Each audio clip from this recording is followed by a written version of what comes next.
नमस्कार दोस्तों, आप सबका हमारे YouTube चैनल पर हार्दिक स्वागत है। हमारे चैनल पे यदि आप नए हैं तो चैनल को सब्सक्राइब कीजिए, वीडियो को लाइक कीजिए। अखिलेश यादव और योगी आदित्यनाथ और विशेष रूप से इसमें उत्तर प्रदेश का श्री राम मंदिर, जहाँ पे चंदा चोरी जैसी है ना जघन्य घटना हुई है, जिसको हम तो सीधे तौर पे कहते हैं, इनके बीच में इस समय बहुत ज़्यादा चाल पाल बनी हुई है। अखिलेश यादव को ये लगता है कि सनातन धर्म का अगर 20% भी हम वोट तोड़ पाने में सक्षम रहे, बढ़ा पाने में।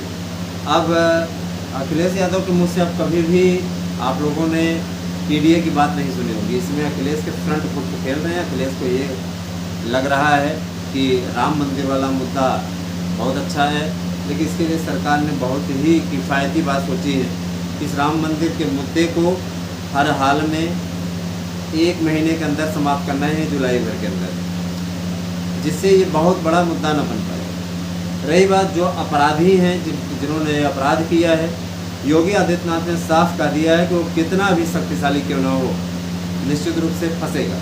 तो याद रखिएगा कि जब ये चीज़ भी है, इसमें कोई बीजेपी नेता इन्वॉल्व नहीं है, किसी भाजपा नेता का नाम यहाँ पे नहीं आया। यहाँ जो गिनने वाले लोग थे उन्होंने ही ये सब सारी चीज़ें की है। तो कहते नहीं कि चोरी कोई करे नाम किसी का लगे, तो ये इसको राजनीतिक रंग दिया जा रहा है। और मैं तो ये भी जानता हूँ कि जिस दिन किसी बीजेपी पार्टी के किसी नेता का नाम लिया जाएगा, मानहानि का भी उसके खिलाफ केस होगा और अच्छा खासा और निपट भी जाएगा, है ना। वहाँ हुमायूं कबीर की स्थिति देखो, शुभेंद्र अधिकारी को चुनौती दे दिया, आजकल में हुमायूं कबीर का भी नंबर लग जाएगा। मैं ये नहीं समझ पाता कि नेता राजनीति करते करते अपने स्तर को क्यों इतना गिरा लेते हैं, है ना। जो कल तक राम के अस्तित्व को नकार रहे थे, आज उनको राम राम याद आ रहे हैं, क्योंकि उनको आश्वासन मिला हुआ है। मौलानाओं के साथ में अखिलेश यादव ने बैठक की थी, जिसमें उन्होंने साफ तौर पर कहा मौलानाओं ने कि आप परेशान मत होइए, आपके साथ तो ऑलरेडी हम ही हैं, हम तो मुस्लिम हैं, हम तो आपके दास हैं आपके दास हैं, आप जहाँ कहोगे वहाँ खड़े रहेंगे। आप जाओ हिंदुओं को तोड़ो। और उसी अभियान में अखिलेश यादव और कांग्रेस की टीम लगी हुई है। पूरे इतने लंबे समय तक की लड़ाई भारतीय जनता पार्टी ने लड़ी, भाजपा ने जीत दिलाई, भाजपा ने श्री राम मंदिर बनाया और वहाँ पे गैर राजनीतिक लोगों को नियुक्त किया। उसको क्या मालूम था कि वहाँ पे चुरकट बैठ रहे हैं, ऐसे चुरकट बैठ रहे हैं जो धर्म को भी नहीं छोड़ेंगे, जिनके लिए अपनी प्रॉपर्टी बनाना, अपनी संपत्ति बनाना ज़्यादा महत्वपूर्ण है। तो उन्होंने नरक मचाया, पूरा सिस्टम खराब किया, श्री राम प्रभु के भी नहीं हुए। ऐसे लोगों को सज़ा दिलाने का काम किया जा रहा है।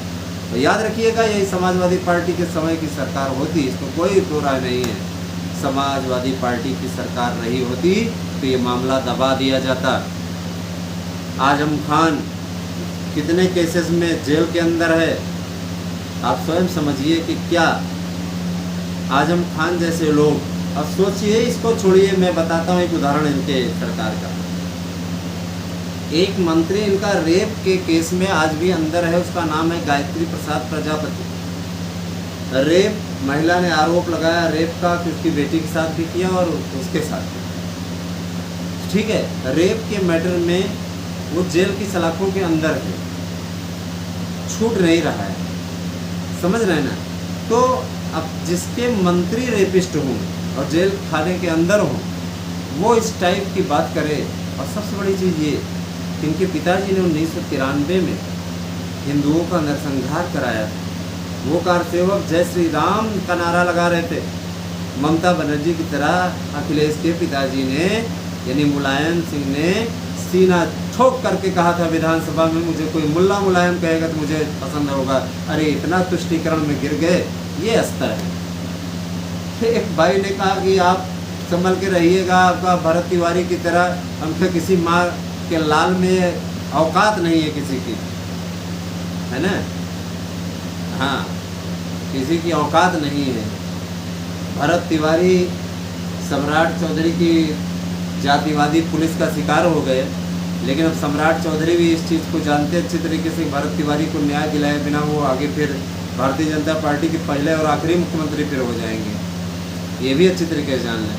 रही बात ये है कि देखिए मैं अच्छी तरीके से जानता हूँ, मैं तो पूरी मेरी टीम हर जगह गई, उसने स्पष्ट अवलोकन किया जहाँ पर ये बातें साफ निकल कर सामने आई।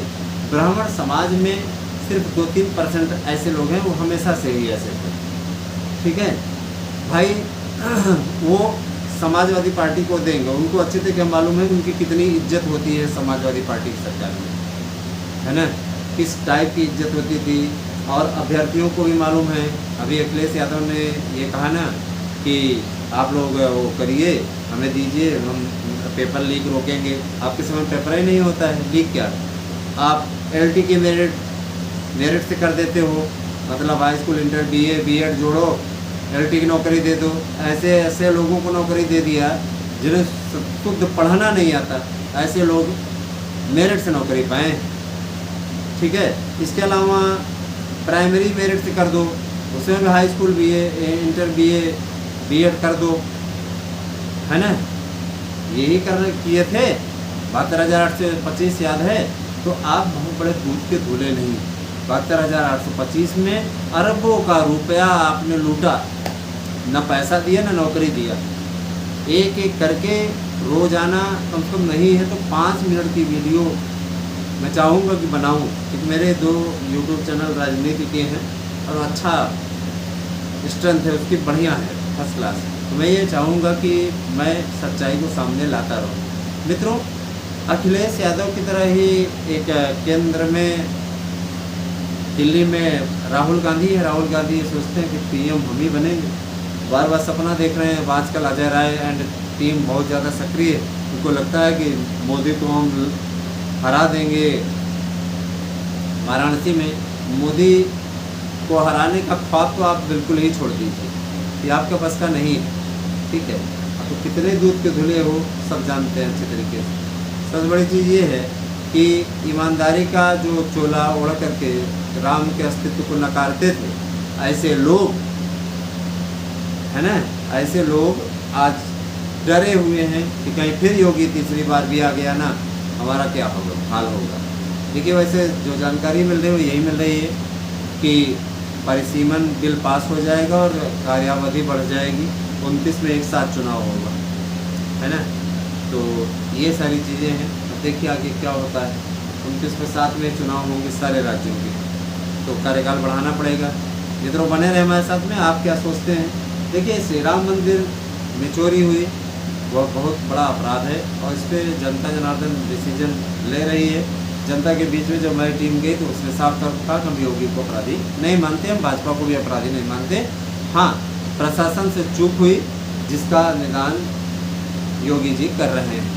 उन्होंने साफ तौर पर प्रशासन से चूक हुई जिसका निदान योगी जी कर रहे हैं। तो भाई सीधी बात है, इस पर कोई बहुत बड़ा मैटर इसको नहीं बनाना चाहिए। जो लोग बना रहे हैं, सोच रहे हैं हम रसगुल्ला खा लिए हैं, जीत जाएंगे, तो ये गलत फहमी में है।